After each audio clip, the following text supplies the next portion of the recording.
आगामी लोकसभा चुनाव को लेकर बीजेपी में कार्यक्रम तय हो रहे हैं। अक्टूबर के महीने में प्रधानमंत्री नरेंद्र मोदी का उत्तराखंड दौरा है। संगठन से लेकर सरकार तक सभी की जिम्मेदारियां सुनिश्चित कर दी गई हैं। इस पर यह देखना दिलचस्प होगा कि क्या चुनावी कैंपेनिंग से जीत का रास्ता तय होगा। जहां बीजेपी की टॉप लीडरशिप उत्तराखंड में सक्रिय नजर आ रही है, तो वहीं कांग्रेस की लीडरशिप प्रदेश का रुख नहीं कर रही है।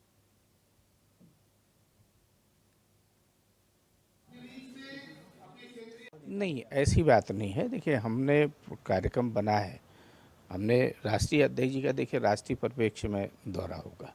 भारतीय जनता पार्टी ने तो इस प्रदेश को प्रयोगशाला बना रखा है। हर चीज़ में प्रयोगशाला दे क्या रहे हैं इस प्रदेश के लिए, आप भी जानते हैं, हम भी जानते हैं। कोई बड़ी चीज़ यहाँ दी इन्होंने। मोदी जी हर वर्ष यहाँ आते हैं, केदारनाथ के दर्शन करने आते हैं।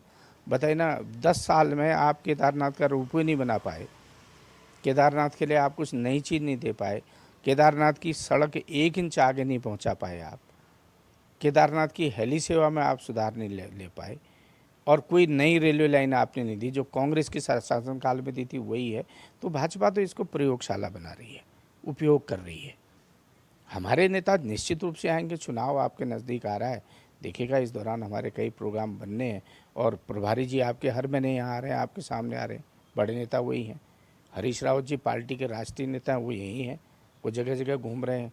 हरीश रावत जी से ज़्यादा सक्रिय कौन है यहाँ? सब जगह जा रहे हैं। ऐसी बात नहीं, और समय आने पर हमारे भी राष्ट्रीय नेता यहाँ आएंगे। और हमारे संवाददाता रोहित विक्रम सिंह इसी खबर पर हमारे साथ लाइव जुड़ चुके हैं। रोहित, जानकारी चाहेंगे, जिस तरीके से भारतीय जनता पार्टी पहले से ही चुनावी मोड में आ गई थी, अब आगे आने वाले महीनों के लिए क्या कार्यक्रम तय किए जा रहे हैं पार्टी के अंदर? जी देखिए दिव्या, 11 सितंबर, 12 सितंबर और 13 सितंबर को टिहरी लोकसभा सीट के लिए सम्मेलन हुआ था, जिसमें तमाम जो पार्टी के बड़े लीडर्स हैं उन्होंने शिरकत की थी। केंद्रीय शिक्षा मंत्री धर्मेंद्र प्रधान पहुंचे थे। 12 तारीख को नैनीताल में, 13 तारीख को अल्मोड़ा में लोकसभा सीट के लिए सम्मेलन हुआ था। बीते रोज पौड़ी लोकसभा सीट के लिए सम्मेलन हुआ है, और कल यानी 28 सितंबर को हरिद्वार लोकसभा सीट के लिए सम्मेलन होगा। इन तमाम सम्मेलनों में बड़े नेता जो है वो शिरकत कर रहे हैं।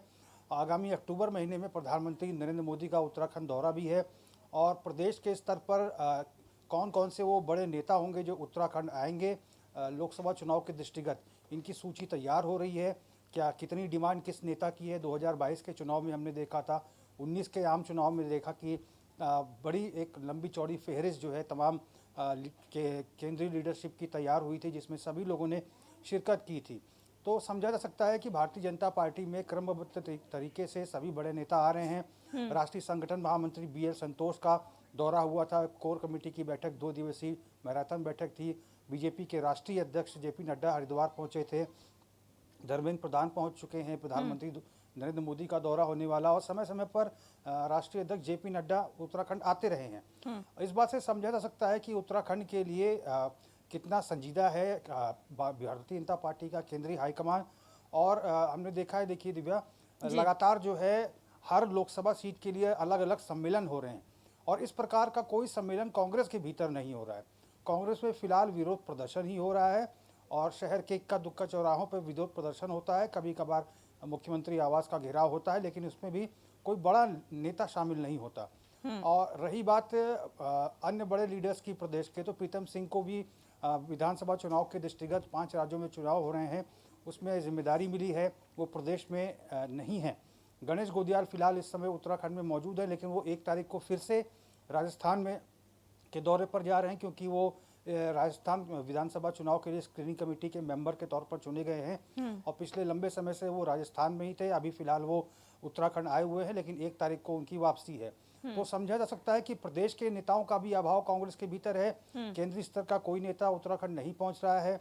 प्रदेश प्रभारी गाहे बगाहे उत्तराखंड जरूर आते हैं। बागेश्वर के उपचुनाव में वो बागेश्वर में थे, इस बात से इनकार नहीं कर सकते, लेकिन इनके अलावा कोई बड़ा लीडर जो है उत्तराखंड का रुख नहीं कर रहा है। कुछ समय पहले हमने देखा था कि क्योंकि प्रदेश अध्यक्ष कांग्रेस के समय समय पर दिल्ली जाते हैं, और जब पिछली दफ़ा वो दिल्ली गए थे तो AICC के राष्ट्रीय जो अध्यक्ष हैं मल्लिकार्जुन खड़गे, उनको न्योता दिया था उत्तराखंड आने का। राष्ट्रीय महासचिव KC वेणुगोपाल को, और तमाम जो कांग्रेस का जो संगठन का लीडरशिप है उनको न्योता दिया था। लेकिन फिलहाल 1 महीने से अधिक का समय गुजर चुका है, कोई बड़ा नेता जो है उत्तराखंड का रुख नहीं कर रहा है। जी। लोकसभा की तैयारियों को लेकर समूचे राष्ट्रव्यापी अगर दृष्टिकोण से देखें तो दिव्या हैदराबाद में सम्मेलन हुआ है, लेकिन विशेषतः उत्तराखंड की 5 लोकसभा सीट पर कोई बड़ा लीडर जो है उत्तराखंड नहीं आ रहा कि कैसे 5 सीटें जीती जाएंगी।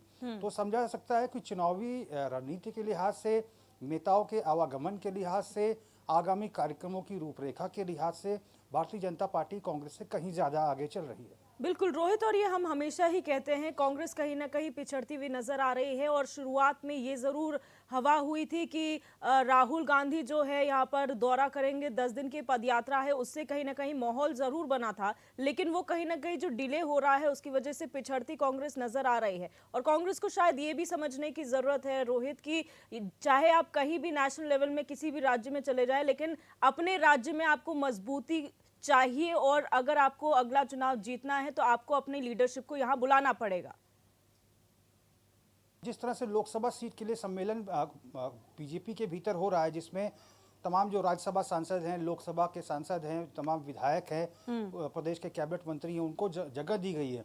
और करीब 60 से 70 लोगों को, बड़े नेताओं को, बड़े पदाधिकारियों को प्रत्येक लोकसभा सीट की जिम्मेदारी मिली है। हर नेता के अलग अलग कार्यकर्ता हैं सैकड़ों की संख्या में। तो समझा जा सकता है कि भारतीय जनता पार्टी किस तरह से चरणबद्ध तरीके से आगामी आम चुनाव को गंभीरता से ले रही है, और तमाम बड़े नेताओं को इसकी जिम्मेदारी मिली है। रही बात कांग्रेस की, तो राहुल गांधी ने कहा था कि मैं जोशीमठ भी आऊंगा, लेकिन वो जोशीमठ नहीं आए। बहुत जोरों शोर से पार्टी के भीतर 2 महीना पहले हर्षोल्लास के साथ इस बात की घोषणा की गई थी कि राहुल गांधी की भारत जोड़ो यात्रा जल्दी प्रारंभ होगी, 10 दिन उत्तराखंड प्रवास पर रहेंगे। लेकिन वो भी अभी तक आएंगे कि नहीं आएंगे, क्या उनका आने का जो कार्यक्रम है वो खटाई में तो नहीं पड़ गया है। ये तमाम चीज़ें हैं जो कहीं ना कहीं कांग्रेस को बैकफुट पर ले जा रही हैं। जहां एक तरफ भारतीय जनता पार्टी का जो टॉप लीडरशिप है उत्तराखंड आकर तमाम जो पार्टी वर्कर्स उनकी काउंसलिंग कर रहा है, वही कांग्रेस के लीडर्स, प्रदेश के लीडर्स भी अलग अलग विधानसभा चुनाव में 5 राज्यों के जो हो रहे हैं उनको जिम्मेदारियां मिल गई हैं।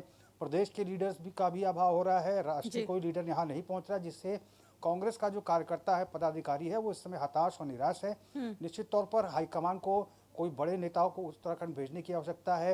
हर महीने अगर 2 से 3 बड़े नेता उत्तराखंड आएंगे तो निश्चित तौर पर पार्टी का जो वर्कर है उसमें एक तरह से आगामी चुनाव को जीतने के लिए एक उत्साहवर्धन होगा, उसकी काउंसलिंग होगी। लेकिन फिलहाल ऐसा कांग्रेस के भीतर होता नजर नहीं आ रहा। बिल्कुल रोहित, और एक और चीज जाननी दिलचस्प है कि भारतीय जनता पार्टी में जो दायित्वों का बंटवारा कहा जा रहा था, लंबे वक्त से लंबित चल रहा है, उसका क्या होगा? क्या प्रधानमंत्री मोदी के दौरे से पहले ये दायित्वों का बंटवारा हो जाएगा ताकि बेहतर तरीके से 2024 के लिए काम किया जा सके, या ये मामला और ज्यादा टलने वाला है? बिल्कुल निश्चित तौर पर अगर दायित्वों का बंटवारा हो जाता है, चूंकि दिव्या हम लोग कुछ दिन पहले भी चर्चा कर रहे थे, क्योंकि उत्तराखंड में विधान परिषद नहीं है। विधान परिषद होता है तो तमाम ऐसे पार्टी के वर्कर्स को, टॉप जो लीडर्स हैं प्रदेश के, जो चुनाव में पार्टी को जीत दिलाने का काम करते हैं, उनको नामित करके विधान परिषद भेजा जाता है। तो ऐसे में उनकी जो पोर्टफोलियो है इक्वेलेंट टू विधायक हो जाती है, क्योंकि विधान परिषद के सदस्य होते हैं। अब उत्तराखंड में विधान परिषद नहीं है, और उत्तराखंड में ये परंपरा चलती आ रही है कि राज्य मंत्री का दर्जा दिया जाता है तमाम ऐसे वरिष्ठ पदाधिकारियों को।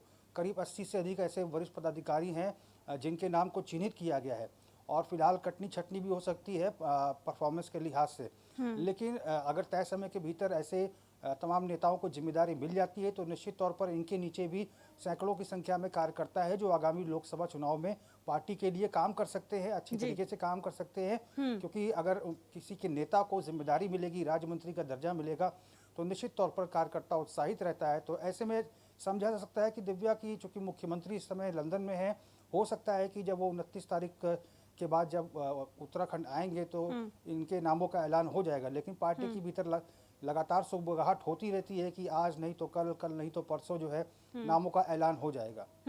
अच्छा, दूसरी चीज एक और रोहित है, क्योंकि हमने सुना है यहाँ पर सांसद रमेश पोखरियाल निशंक ने हरिद्वार सीट से जो है चैलेंज किया है गांधी परिवार को कि चाहे वो सोनिया गांधी हो, प्रियंका गांधी हो, राहुल गांधी हो, जिसे लड़ना है आप हरिद्वार सीट से चुनाव लड़ सकते हैं, वो एक तरीके से चैलेंज कर रहे हैं। तो ये भी बहुत बड़ी बात है कि जहां एक और स्टेट के लीडर्स जो है वो हरिद्वार सीट पर नजर गड़ाए हुए हैं, तो वहीं रमेश पोखरियाल निशंक जो है वो राष्ट्रीय नेतृत्व को आमंत्रित कर रहे हैं। बिल्कुल निश्चित तौर पर इससे ये बात साफ हो जाती है कि भारतीय जनता पार्टी के जो लीडर्स हैं वो उत्साहित हैं। लगातार जो बड़े लीडर्स हैं वो उत्तराखंड का रुख कर रहे हैं। अभी हरिद्वार में ही बीजेपी के राष्ट्रीय अध्यक्ष जेपी नड्डा आए थे, तो राष्ट्रीय अध्यक्ष का उत्तराखंड आना, हरिद्वार आना कई मायने में पार्टी वर्कर्स में उत्साहवर्धन होता है। उन्होंने साधु संतों से मुलाकात की थी, कुछ एक नाराज़गी चल रही थी डॉक्टर रमेश पोखरियाल निशंक से साधु संतों की, उसको दूर किया, उसका पटाक्षेप किया। तो निश्चित तौर पर पार्टी के जो वर्कर्स हैं, पार्टी के जो प्रदेश के बड़े नेता हैं, अगर हाईकमान की तरफ से कोई बड़ा नेता उत्तराखंड आता है, उसकी कॉन्स्टिट्यूंसी में आता है, तो निश्चित तौर पर पदाधिकारियों की काउंसलिंग होती है, प्रदेश के टॉप लीडर्स की काउंसलिंग होती है, कार्यकर्ताओं की काउंसलिंग होती है।